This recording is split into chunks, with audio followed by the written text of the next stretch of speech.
اور حد سے بڑھے جاتے تھے۔ جو لوگ مسلمان ہیں یا یہودی یا عیسائی یا ستارہ پرست، یعنی کوئی شخص کسی قوم و مذہب کا ہو، جو اللہ اور روز قیامت پر ایمان لائے گا اور عمل نیک کرے گا، تو ایسے لوگوں کو ان کے اعمال کا صلہ اللہ کے ہاں ملے گا، اور قیامت کے دن ان کو نہ کسی طرح کا خوف ہوگا اور نہ وہ غمناک ہوں گی۔ اور جب ہم نے تم سے عہد کر لیا اور کوہ طور کو تم پر اٹھا کھڑا کیا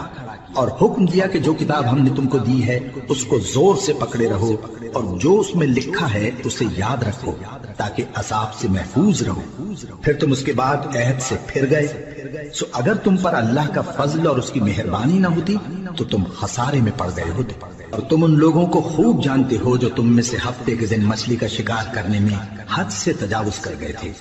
تو ہم نے ان سے کہا کہ ذلیل و خوار بندر ہو جاؤ، اور اس قصے کو اس وقت کے لوگوں کے لیے اور جو ان کے بعد آنے والے